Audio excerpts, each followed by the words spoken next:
Hey everybody, my name is Emily and welcome back to my channel where I review, critique, and summarize scary children's books. Hope you guys all are doing well. Today in this video, I am going to be your guide to Monster Trucks. This is a board book written by Anika, Denise, and illustrated by Wragg. In this video, I will summarize the book for you, I will talk about the story content and give that a little bit of a review, and finally, as always, I will talk about any horror elements at play here. So Monster Trucks is a board book for children ages younger than 1, all the way up to 4 years old, about an exciting monster truck race. But the twist is that these monster trucks are actually recognizable monster archetypes.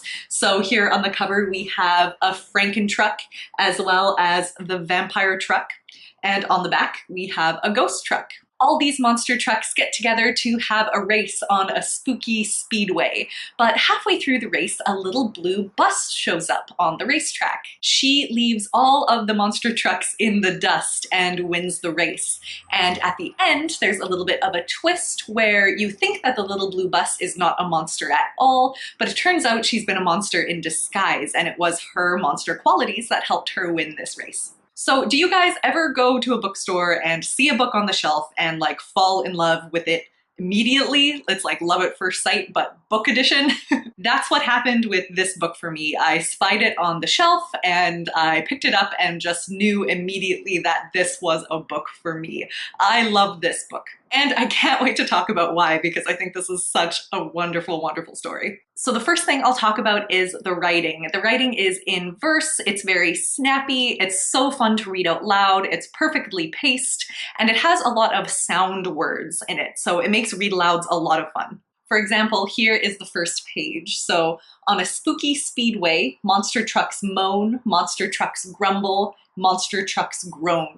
And we have these sound words put in a different typography there, so this is just a lot of fun to read out loud as is. The illustrations are absolutely beautiful. They are colorful, they are high contrast. Those high contrast images are going to be visible for babies whose eyes are still developing. So I like that this is in a board book version, and I'll talk a little bit about that later too. The monster design here is wonderful. All these characters are so amazing. I have to share with you my favorite monster truck. My favorite monster truck is Zombie Truck.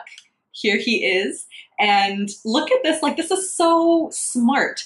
It's a truck that's been in some kind of collision or some kind of accident and has been totaled, but here he is come back to life to enter the race. And I love the detail that his headlights are glowing green and he's just dripping in diesel. It's really, really cool. When it comes to the story, I love it so much. I think it's so great for a number of reasons. And the first thing I want to touch on is how it deals with gender. So when it comes to children's publishing, oftentimes publishers will kind of buy into traditional gender stereotypes in order to try and market to a specific audience, because their main goal is to sell books, right? And in order to do that, they have to target a book. This is something that has been in children's publishing for a really long time.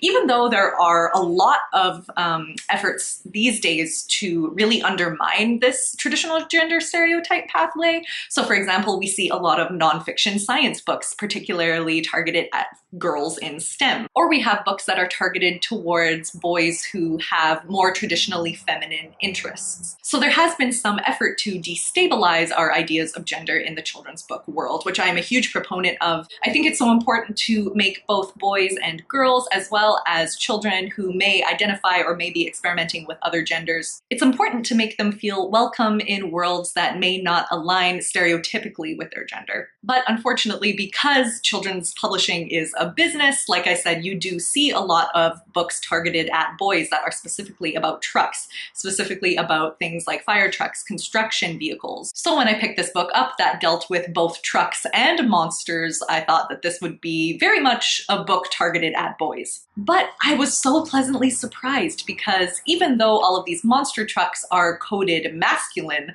the hero of the story is coded feminine. It's that little blue bus. She's described as cute, she's small compared to all of the other ones, she's plucky, and it's really cool to see her come out on top in this story, being portrayed as feminine as she is. And it's pretty cool that when she is revealed as a monster, she actually retains her feminine qualities. So I'll show you guys the last couple pages of the book just for a reference. So here she is when she wins the race, and the text reads, "Can you guess who's in front when the checkered flags fall? The little blue bus, she's got gumption and pluck.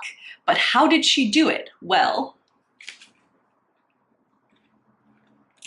we'll just call it luck." So here she is as a monster. Her shape hasn't changed. It's just her headlights are now cat eyes and she has fangs. Obviously, any representation of gender stereotypes and qualities will not be perfect. And something like this will not be able to be perfect for everybody. This book still does deal with stereotypical masculine qualities. All of the masculine monster trucks are big and they look strong. And then stereotypical feminine qualities, she's small and described as cute and everything like that. But I think at its sort of bare bones, I like this story about feminine qualities being strong and powerful in their own right.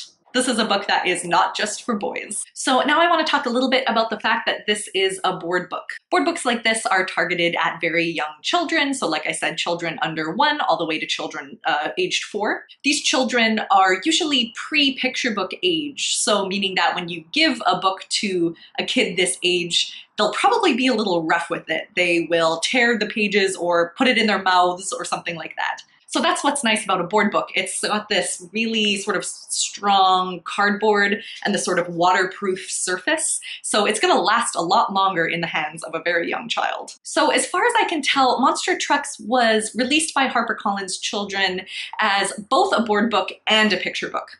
And publishers sometimes do this to try and widen the audience of books that could be good for very young children as well as picture book age children. And I have to say that normally I'm not a huge proponent of this because I think that sometimes when you take a picture book and translate it into a board book, sometimes meaning gets lost. The forms are not the same even though they're similar, and picture books rely on so many things to tell stories, not just words and pictures, but how the actual book feels, how the book is shaped, how the paper feels, things like that. That sometimes translating picture books into board books means that they just don't act the same way. However, I think that this book actually works really well as a board book. And take this with a grain of salt because I actually haven't read the picture book. I encountered this as a board book first. But it's got all those qualities that are so good for younger children. It's colorful, it's got those sound words. And even though this book is not one of those books that you can just sort of give to a baby and expect them to have kind of everything that the book offers just by virtue of playing with it, this is a book that kids, once they sort of have an idea of the story, like kids around 4 or 3, once they have an idea of the story, they can actually sort of pick it out through the pictures without having to read it. So for example, something like Monster Trucks is very different from something like White on Black by Tana Hoban. So this is another baby book, but it just has these high contrast images for babies to look at. It doesn't have like a story or any words. This is just pure entertainment for babies. But something like Monster Trucks, it kind of demands a read aloud to impart the story. Quality time between adult and child doing read alouds and talking and looking at books is important at every stage. So why not have something like this in board book form that does invite a read aloud and does invite conversation or at least playtime with a story. So when it comes to the horror stuff in this book, I think there's a lot to talk about here. So as I mentioned before, all of these Monster Trucks are kind of based on monster archetypes, especially the Universal monster movies. So for example, this monster truck, the vampire truck, is just that, a vampire, but it also has the iconic Bela Lugosi hairline, if you can see it there. And it's the same thing with the Franken truck. The Franken truck has the iconic forehead and the bolts on each side of its head, or on its neck, I guess. You guys know that I love intertextual horror things, so this really is an A+ in that regard. For the last part of my review, I just want to really quickly touch on something that R.L. Stine, author of Goosebumps, as we all know, said about writing children's horror and writing books for kids with horror elements. He says that kids, when they read stories about monsters, often do not identify with the protagonist as much as they do identify with the actual monster. Stein says that there's something about monsters that are so out of control and so powerful that they're actually very relevant to kids who often have big feelings, very often for the very first time, and they feel pressure to suppress those feelings like anxiety and frustration. So to Stein, the nice thing about monsters in fiction is that kids can identify with the monsters, and the monsters themselves are big, expressive, and they don't ever suppress their feelings, basically. So I think that's another great thing about revealing the hero, the heroine of this story, as a monster. It allows them to experience one of the best things about interacting with books or movies that are either in the horror genre or contain horror elements, because it's that gentle, safe thrill, you know? It makes the reading experience fun and exciting for the child audience. This book is a really wonderful experience whether you are a kid aged 0 to 4, whether you're an older child, or whether you're an adult like me that just likes books like this.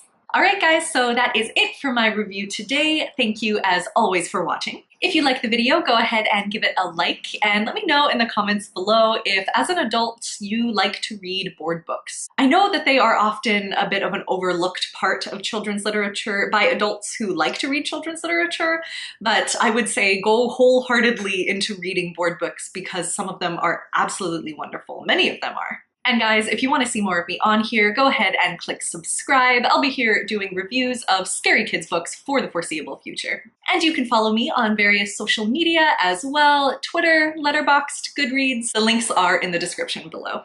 Thanks again for watching, guys, and I will see you again next week. Bye!